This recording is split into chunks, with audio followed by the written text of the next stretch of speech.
Welcome back. Now, we talk about automakers from time to time on this show, what they're up to, what they're doing. And I thought it would be time to talk about Kia. Now, Kia's been on a roll as of late. And in the midst of reshaping their brand, they're trimming their lineup of sedans, relaunching a minivan, and introducing a number of new battery electric vehicles. And that's just for starters. We haven't even talked about what they're calling the it's PBVs, purpose-built vehicles. And we'll get to those in a moment because that's really cool. And I'm going, huh? But that's okay. All of this because Kia, as they are pivoting from a car company to a mobility company, and other companies have said the same thing, so it's nothing new, but they dropped the word motors from their official name because they want to be known more as a mobility company. Forward thinking. Yep. And to that end, and we're just going to give you the highlights because there's a lot going on here, Kia plans to roll out 7 all-new battery electric vehicles by 2027. And people, that's 6 years. 6. Not 10, not 15, 6. Plus 4 other plug-based models. And I got to wonder if there's room for a hybrid, but okay. Okay, Kia, go for it.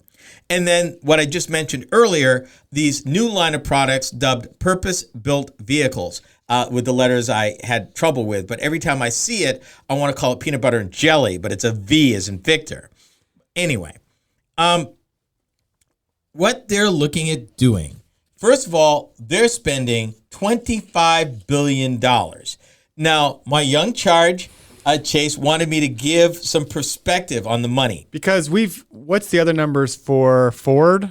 11 billion. 11 billion and GM? 27 billion. 27 billion. And Hyundai overall, which Kia is a part of, yep, 87 billion. But that includes Hyundai, Genesis, and Kia. And Ken always says that's a lot, and it's a lot to me. But then I was thinking the other day, like, okay, we've heard these numbers a lot. Anyone that listens to the show is hearing these numbers a lot. All right, well, let me give you some perspective in the auto industry. Thank you. That's what I wanted. When Chrysler redid their engine line, brought out a brand new engine, a brand new V6 about 14 years ago. That cost $624 million. That's 14 years ago. That is a little, Okay. When Chrysler remodeled, when they developed the Pacifica, $2.4 billion. That's a whole one new vehicle. Brand new vehicle. Wow. That's the tooling, the design, the machinery, the parts, everything. 2.4. To build a new assembly plant. Yeah. From the ground up. $2.1 billion typically. And that will generate roughly, at full strength, about 250,000 vehicles a year. To retool, if you're going to put a new front end on a vehicle, just to redesign it, that's easily $500 million. What? Yeah. For the tooling. Tooling is expensive, my brother. Never heard such a thing. Tooling is expensive. Wow. That's why, since the 1970s, they don't redesign vehicles every year. Through the 50s and the 60s, you had a brand new body style every year. Yeah. Well, they started realizing that tooling was awfully expensive, in the hundreds of millions of dollars, even back then. A new interior would run you $500 million. A new car platform, which is the architecture in which a vehicle is built, $1 billion minimum. And that's why you get so many different models off the same chassis, because it costs so much. And you wanted perspective, so I'm giving you that perspective. That was actually really great. Yeah, to give you that. Now, Kia is doing like everybody else when it comes to EVs. They're adopting a skateboard-like platform. But unlike everybody else, Kia says you're going to see in the coming years vehicles that have a lot more emotion and style. Because, of course, building an EV frees you from the confines of the typical engine, transmission, things that would limit what you could do with design. And they're planning to go all the way. Their words, expect to see Kia introduce a new, more expressive and emotional design language going forward. A couple other things they're getting ready to do, and I want to share this. If we got time, we can come back around to the purpose-built vehicles.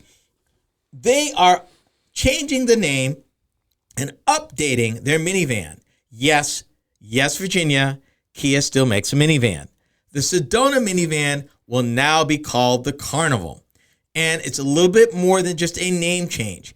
The minivan will also go to their SUV platform, the Sorento platform that they happen to build in West Plains, Georgia, by the way. American made. Did I? Yeah, American made. American made. Yeah, American made. Thank you. Fourth generation. That will make it wider with a longer wheelbase, actually. So look for that. So there's that change. And then there's this change, which breaks my heart a little bit. I don't know if you've even heard of the Kia K900 or the Cadenza. These are large and mid-sized cars that Kia built up through last year. I've driven a K900. It's a lot like, and it was a sister car to a vehicle that you probably never heard that Hyundai built called the Hyundai Equus, which today is considered the Genesis 90. It's a big, luxurious V8 powered rear-wheel drive car. Kia is discontinuing both of them. And really, unfortunately, no great loss because the K900 sold last year in America 305. Not 1,000, 305 of them. I'm sure it was a real tough decision for them. Meanwhile, the Cadenza, which is kind of a mid-sized car, larger than their Optima, 1,265 vehicles last year. I've never gotten a chance to drive a Cadenza. I guess now I never will. Ironically, though, Kia still has the Rio, the K5, which we've talked about on this program, which is a really sharp car, and the Stinger and the Forte. All awesome cars. And for the record, Kia is offering more passenger cars still in the market right now than pretty much any other manufacturer, save for maybe Hyundai, its sister company.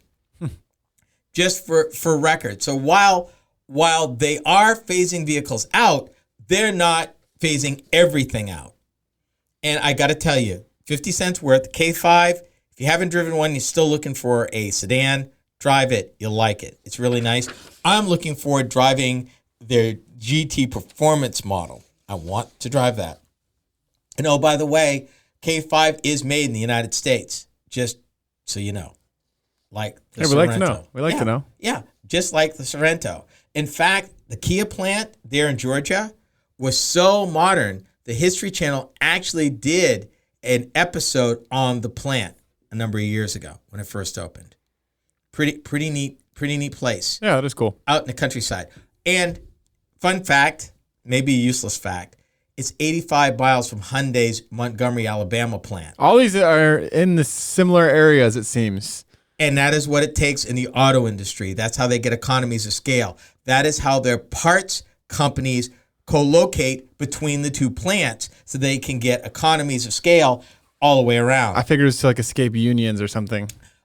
That's another story. That's more of the Southern strategy. But any industry, the auto industry, tends to cluster because of their tier one suppliers being able to supply the plants with their just-in-time manufacturing. Very often, these plants only have like an hour's worth of production. So they count on supplier plants being nearby in order to keep the plant running.